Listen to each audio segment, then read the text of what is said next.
And then I'm a fire by a yard and I want to walk on. Yo, and you know me adofo, and then so yeah, the honorable talk show eba ababe sumomo. Na se de bi ayeye no see the show yi eba be sumo a eye ona wo so ya sen ye de omo ankrato ebremo. Se de da ye ka no eye maize organic shea butter odofo shea butter edi akotin ye pa se wo hwa se de may ohu omo ewo bie ni omo eni bie nyina no o se wa ye sizes ni nyina ye wa kese ye won ketewa bomodia na beji unkuto papa we unkuto krojin je na fasra already na won so already enkasa mawo bomodia na frame maize organic shea butter e was 612-987-5861 612-987-5861 may also omeli ekobabia afi classic queen apparel o se bronya no yegusu ayedi ai inti bomodia na ebeje wo mpaboa o shoe o clutches o ntare ni nyina classic queen apparel also obesiesie wo ho ama wo ho ayefefefe na wo nso watimi epie akobedwam inti bomodia na frɛ classic queen apparel at 612-388-6947 612-388-6947 afi Great Seed Herbal Ministries or say order for bra na eye hwehwemu susumu hwehwemu biara ono so onye na onfa mawo bra na onkai wo enso so e wo mpaibom enti bomoden na free Great Seed e wo 0592222266 missing number no so biem e 0592222266 aha enene ye de yakrato ofo enso anodisem no ebesi na odofo ene me ameba ane ene eba behwehwe nkomo oye me baby odamakoma so yie pa na mahwehwe no so wa che nti ene ka me ho na yenko fa ye guest na yenfa nambra. Hi Joseph. Hi Tiro. You were laughing as if you knew I was coming to you. I know. Do you understand our language? Do you understand the tree? So I do have a lot of Ghanaian friends, but I don't know Twi specifically. Okay. Yeah. So are you interested in learning? I would love to learn how to speak Twi. Oh, okay. Yes, all right. I'm going to be your Twi teacher. Okay. I'm going to teach you Twi. Yeah. So can you please tell us your full name? Of course, yeah. My name is Joseph Casa Ayello. Oh, Joseph Casa Ayello. Yes. I know you are an American, but your parents are from... So my mom and dad are both from Ethiopia. Okay. My mom was born and raised in Amanuel, Ethiopia, which is a rural, a very rural town, like a farmer town. Okay. And then my dad was born in a place called Yefwi, which is like an actual village, but it's maybe 30 minutes or an hour away from a major town called Debre Elias in the area. So. Oh, okay. Yeah. So you are a full Ethiopian. Full Ethiopian, yes. Wow. Very proud. Yeah. Wow. Yes. No wonder my son is so handsome. For Ethiopians, you can't take it away from them. And yeah, my viewers know that. Thank you. Yeah, Joseph, let's dive a little bit into your background. Of course. So your parents, they migrated here and gave birth to you here, or you were born in Ethiopia? Yeah, so my mom, so first, it's kind of funny, but my dad came here and my mom came here, and I was born in Illinois, in a town called Peoria. Okay. And I lived there for about 9 years, but yeah, I was born in America, but not in Minnesota. I lived in Illinois for most of my life. Okay, so you moved from Illinois to Minnesota, yes. Okay. Yeah. Okay. Yeah. Do you have siblings? Yeah, I have one older sibling. His name is Rai, and he is 2 years. He's a year and a half older than me, but he is 2 years above me in school. Okay. People say he looks exactly like me. Really? Yeah. I think we were at your graduation, but maybe I saw him, but I did not pay attention. If you saw somebody that looked like me, it was probably him. Because, Ethiopians, you guys have this kind of similarities. Right. Yeah, genetics, so I'm pretty sure I saw him, but maybe my mind wasn't there. Okay, and you had a very nice graduation. We had fun. Yes, it was an amazing time. It was all thanks to my mom. My mom was planning it like she was getting everything down to a T, and Gifty has, you got competition. Yes. And the favorite part was the raw meat. Oh. Tell us about the raw meat. Why the raw meat? So yeah, okay, perfect. Yeah, so in Ethiopian culture, a lot of times people will eat raw meat. It's just a cultural thing.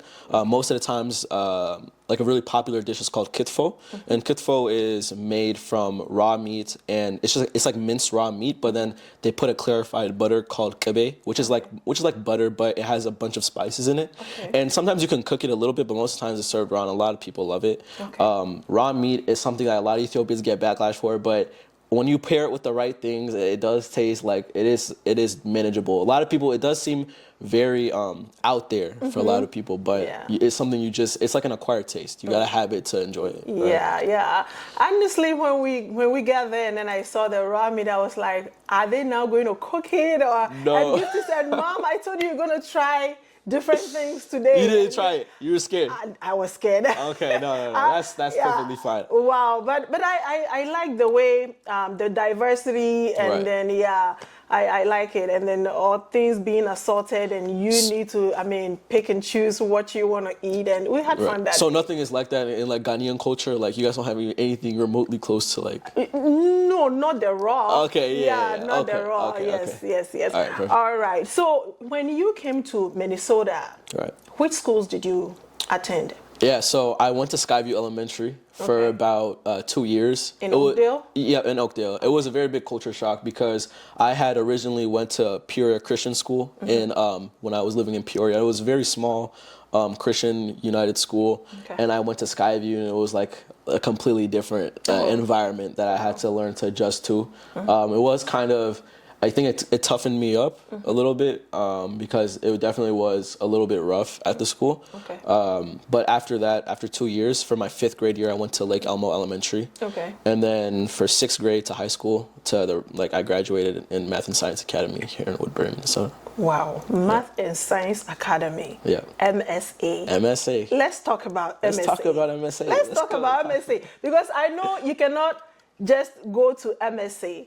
Yeah. There is a process. There is a right? process, yes. So tell us, take us through. Yeah, so the process to MSA is, I'm talking about myself, it's so funny. But the process to MSA, most of the times, if you're a 6th grader, you'll get, it's a lottery system. So they choose it by random. They pick the students by random. And I was a part of the board there, so I kind of knew a little bit about the kind of dynamics of the school. So in 6th grade, that has like the most applicants, around 700 to 1,000 students apply, and they only accept around 60. Or around 60 to 70 students in 6th grade, just a few. Wow. But again, like it's all by lottery choice. And then once you get admitted, the 6th graders take a math test, and the math test isn't like to see whether or not they go into the school. It's to see like where they'll be placed within the school. And it's a really nice. It was a really nice community. Like I had a really good time there because it was small, and I definitely was able to build my leadership skills there. Thank you.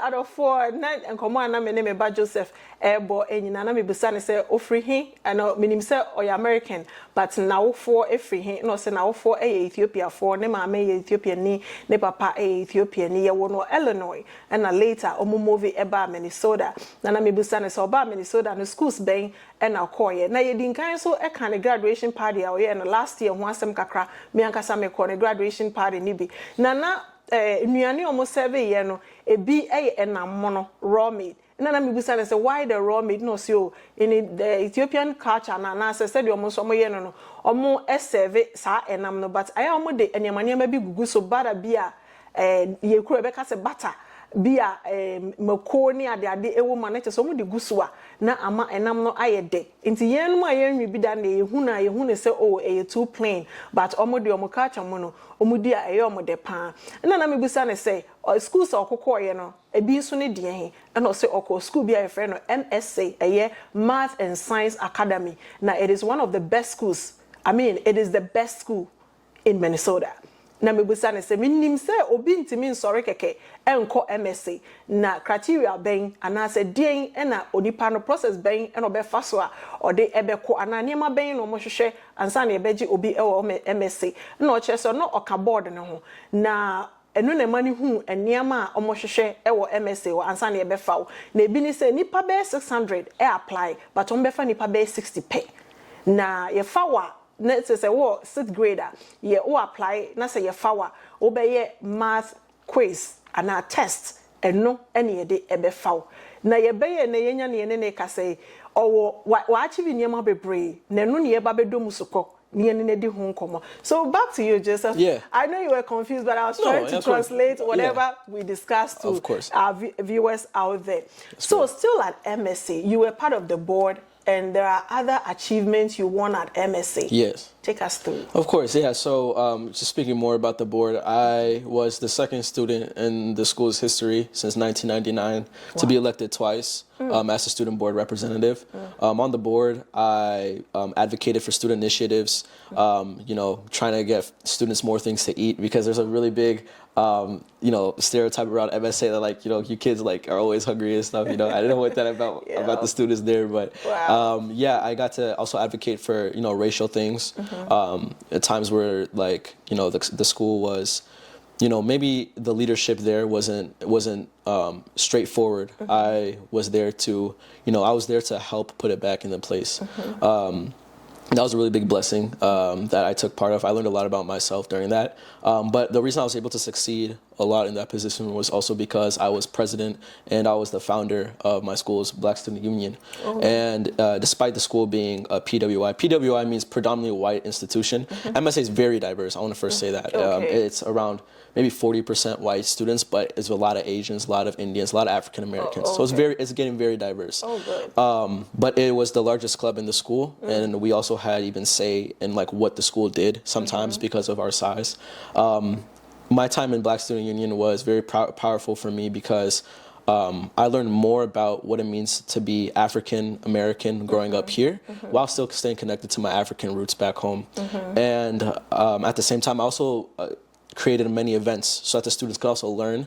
One big event that I hosted was actually a district-wide event, which I held with Park High School, Woodbury High School, East Ridge High School, and also Stillwater High School, and with the rest of the district of Woodbury, which was the Rondo Honors Night, where the Rondo Honors Night was to spotlight civil rights activists that paved the civil rights for Minnesota from the Rondo neighborhood. The Rondo neighborhood was a community back in the 70s, or towards the late 20th century. I don't want to mix up the dates, but they were a neighborhood, very prominent neighborhood and had a lot of black institutions, a lot of black businesses, and mostly predominantly black, living space. But it got demolished to build the I-94 highway, and it left with people. Nobody had a place to live and left them without homes, and they weren't given houses, so a lot of people went homeless. So that Rondo Honors Night was a way to honor those people and for them to also speak about their experiences and how they paved the way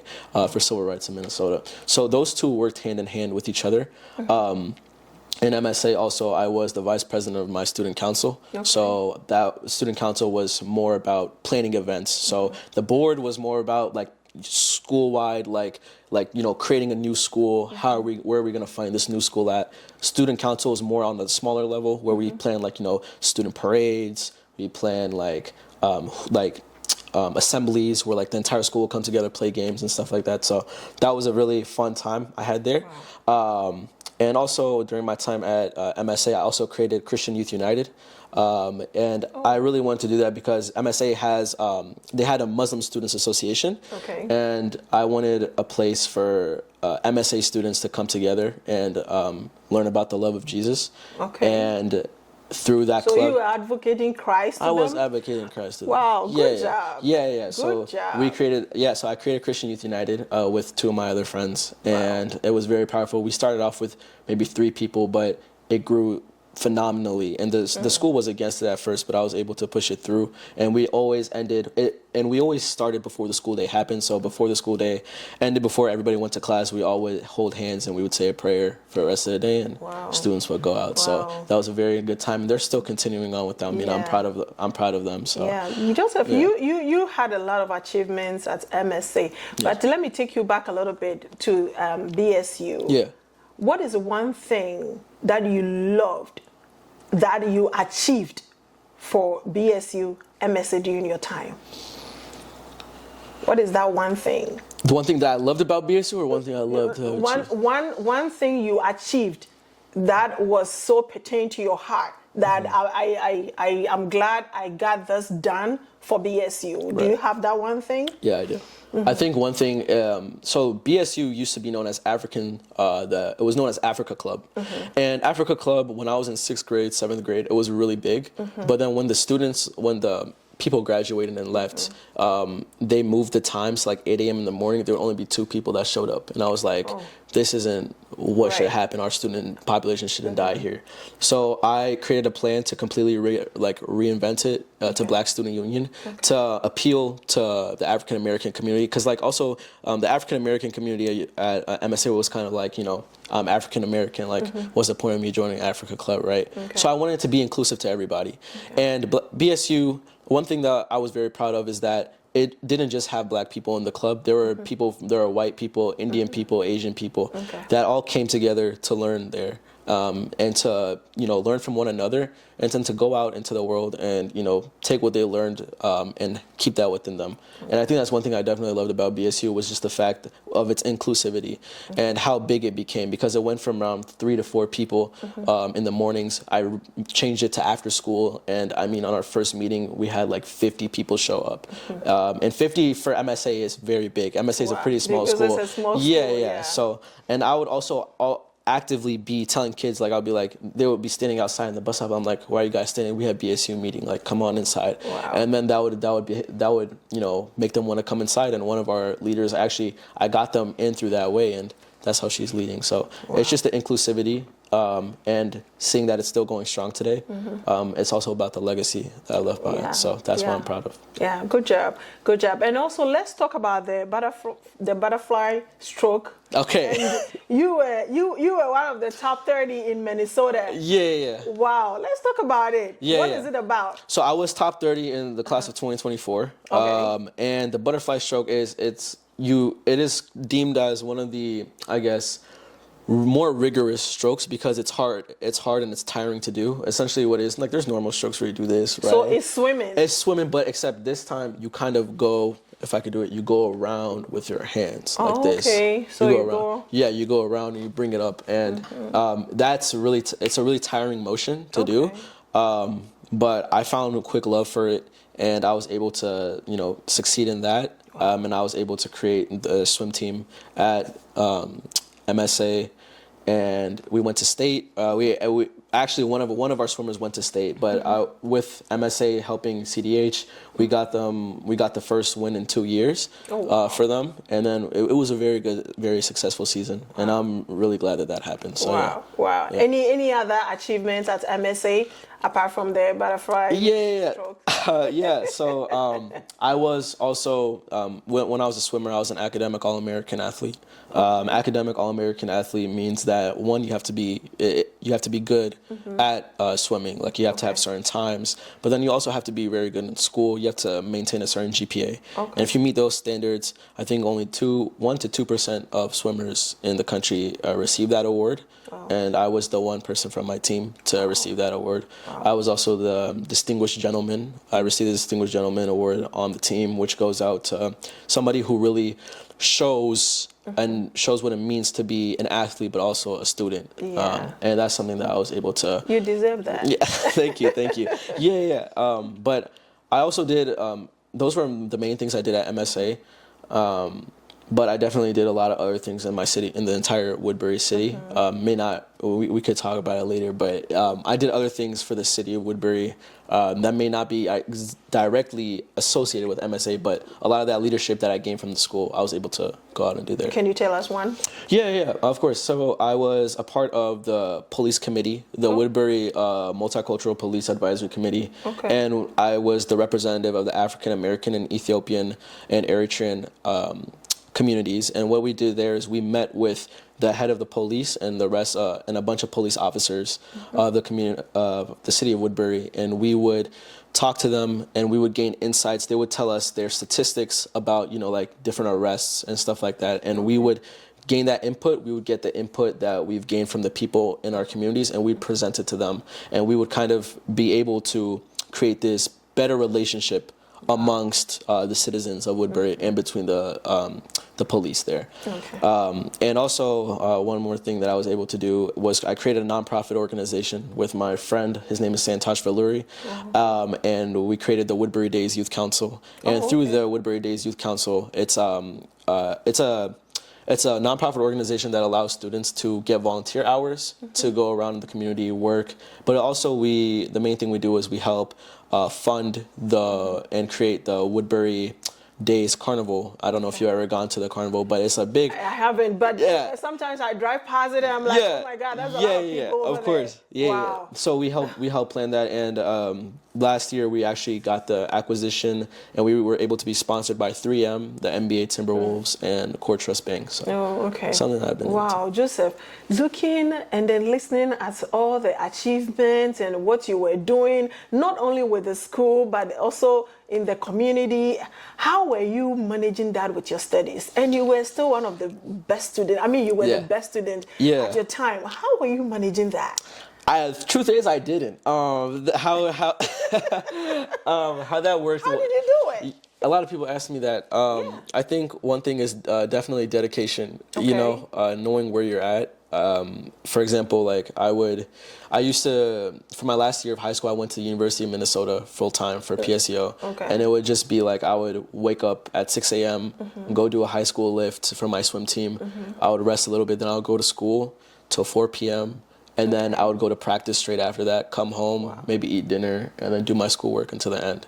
And I think that having that, and that sounds very tiring to people, and it is, but once you get into that motion, that same rhythm of doing that every day, it kind of becomes ingrained into your mind. Okay. I personally, during high school, I went to one party, and that was for my senior prom night, and we went on a party. But just one? Yeah, just one, because you don't have the time. I did not have the time. Anytime my friends would ask me, like, Joseph, come here, come do this, I would either have practice or I'd be doing something. I'd be planning a BSU lesson or something like that. So it took a lot of dedication. It is. And that's a lot. Yeah. And I think a lot of that came from knowing who I am, knowing where I'm trying to go in life. Exactly. You know, knowing my religious side and knowing, you know, why I'm really here. Yeah. So that's why I just tried to do to be everything. honest, I am so proud Thank of you. all your achievements and all Thank that. you. So were you getting time at all for your parent at home to help with household choices as well? So I would, so something funny about that is that, like, every single day before, I would always run late for class at Minnesota, because it's University of Minnesota is like 30 minutes away, but I would, during high school, like, I would just make my mom's bed quickly or something like that, or at nighttime, like, I don't like seeing like a dirty kitchen, so like I'll try and wash the dishes, but it's definitely not the easiest work-life balance, but it got me to where I am today. At least you were able to do something, because with all the back and forth, and then you were at least able to wash dishes and then make your mom's bed. You did something. I did something. So from MSc, then you went to college. Yes. Which school? I went to the University of Chicago, and I got in on a regular decision, and I did not submit an ACT score, and that's pretty hard to do, because most of U Chicago, they take early decision applicants. Early decision is a binding agreement where you sign to the school. You say, if I get accepted into your school, I will not go anywhere else. And so they take most of their students to that. But I applied through a regular decision. Their early decision acceptance rate was around 4.5. For their regular decision, it was around 0.7% of students who got in. So 0.7% of students who got in, I was able to get in through that. So anytime somebody asked me, like, you know, like I say, like, oh, I got in a regular decision, I found out, like, it was crazy, because everybody just, like, dropped their spoons, like, how did you do that? How did you do it? And I think it's just by the grace of God and by everything I've been able to do. So I'm pretty sure you got a full scholarship. So the school is very expensive. It's around $90,000 a year, but I was able to receive some scholarship from the school. Most of their scholarship goes out to students who are, comes from economically disadvantaged places. Those are the students who get full scholarships. My mom has worked very hard in her life, and she has built a very good and successful standing for herself. So I do have to pay some money, but it's not bad, because I've also applied to outside scholarships. So is University of Chicago part of the Ivy League or whatever? So it's not. So the Ivy League is schools on the eastern coast of the United States. Okay. It's composed of Harvard, Yale, Brown, Columbia, Dartmouth, all those schools, and like they are known to be the top league schools with very low acceptance rates. Okay. University of Chicago is considered a hidden Ivy League. So hidden Ivy means somewhere else other than the East Coast. The East Coast. So like, for example, Stanford, right? Stanford is known, you would think Stanford's an Ivy League school because of its reputation and it's how hard it is to get into this school, but it's in California. And because it's not on the East Coast, it's not considered an Ivy League school, but it's considered a hidden Ivy. So University of Chicago with a 4% acceptance rate being in Chicago, even though it's not on the Eastern Coast, it's considered a hidden Ivy. Oh, okay. Yeah. Thank you. So who do you want to be in future? How do you see yourself in the future? Yeah, so everybody, I originally wanted to be a lawyer. Everybody said that, when I was a kid, I always said I wanted to be president. Seeing how presidency works, it's kind of... No wonder. It's with all the multitasking yourself, I know you can be a president one day. I hope so, but it's also, I don't know how inclined I am into the country, so I don't know if I would definitely take that route. But right now I'm studying I plan to get my major in economics and public policy with a minor in data science, so that I can go into private equity when I grow older. And private equity, I don't know how to explain it, but like in terms that make sense to you, but it's just investing in companies and kind of rebuilding them up from the ground down. Oh, okay. And that's where I want to go into the future. Maybe quantitative trading. That's another place I've looked at. But those are two places. And then hopefully have my own firm and my own business. Good. I wish you all the good luck. Thank you. But yeah, we're almost wrapping up here. Of course. So do you have some shout outs to some people out there? Of course. Yeah, I want to shout out my mom. Mama, I love you. Her full name? My mom, Tigis Sayalo. Okay. She has provided for me endlessly after I lost my father. I lost my father to brain cancer when I was younger, and my mom was always the one there for me.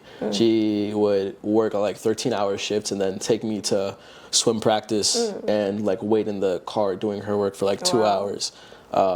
And she gave me a lot of her youth so that I could live mine the way I want to. She deserves a standing ovation. Of course. I love you, Mama. I'm so proud of you. And I love her. her. Because it is a very difficult task. It is. And I wrote a poem about her. The poem is very small, and it's actually in the book that I'm trying to release, but it's not. My book is not out yet. It's currently being published. I have like one copy, but it's the way the poem goes. Oh, you have your own book? Yeah. I think we have to do a part 2 of this interview. But I'll speak a little bit about it. I mean, yes. Let's talk about your book. Yeah. So, this book I wrote it in memory of my father, and I didn't realize. I remember when he passed away. He passed away in my house, and I was around 6 years old, and it was around Father's Day. I didn't really know how to handle it. I didn't handle it at all. Like I didn't realize what I really lost. And it was growing up, seeing everybody have a father in their life, learning like what I truly lost and what I didn't have. And I felt like a hole inside of me, and I didn't know how to fill that hole up. And I started writing, and I wrote what I felt. And then it went from writing what I felt to like what I would have said to my dad if I could see him. And that's really what this book is about. It's split up into 5 different sections. Grief. It's split up into this 5 stages of grief. So it's grief, anger, bargaining, depression. Can I see? Yeah, of course. The title is The Flower Factory. The Flower Factory. Yes. Is it on sale anywhere? It is not on sale yet. Oh, I'm working on it right now. But I hope to get it out there in the next month. Okay. It's just balancing it with school and all that. It's become very hard for me to put it out. But again, going back to the book, it's split up into grief, anger, bargaining, depression, and acceptance. And I added my last part, which was forgiveness. And through that, I learned a lot about myself, and I made the book to help others who are going through the same process, through the same grief, through the same anger, the same depression, and learning that, there is a light at the end of the tunnel, and you can become a better person out of it. It is. And you just need to hold on a little bit longer. So the poem that I wrote about my mom was, you gave me all your parts until you were left with none. And that's why people say I look like you. So a lot of people say I look like my mom. Okay. And I kind of, in the poem, I resonated that with how she gave away her youth so that I could live mine. Yeah. And I can never repay her for all she's done for me. No. But No, she I has love you, done a Mom. lot. Yeah, but that's Wow. kind of a Love little you, bit Mama. about it. Yeah, of Wherever course. you are, we love you. We all love you. We are so proud of you. So, Joseph, yes, I can't wait for you to finish your book and then put it on sale. Yes, ma'am. So, people like us, we need it. Yeah. People like us can go in, buy it, and then read, because a lot of kids are going through what you went through that time, and they want to know your experience and how you handle it. Like you said, you did not handle it at that time, but right now you have felt the vacuum left, and then you are handling it now. So how you manage it through and all that. Yes, we would like to get to know. If the book is out there, let me know so I can put it to my viewers. Of and course. Then we can Thank all you. go patronize you. Thank you. Yes. Thank you. You're welcome. You're welcome. Eti adofo and then so and honorable talk show ya dewo ebesi ye ba Joseph enyema bebre na bofre wa achieve onyini yesa nanso wa bone ho modern yie pa na se de all kana any book na o chro no oguso enti no se o chro wie na se book ne ba abonten a me de ho nsem enso ebeba na ye nyina so yetumi akwakoto bi o se oluzi ni papa at 6 years to brain cancer. May he rest in perfect peace. Amen. Yeah. All right. Eti adofo ha na ye de mo besi that's enso ye be share. Bye bye. Bye bye. I'm a phone,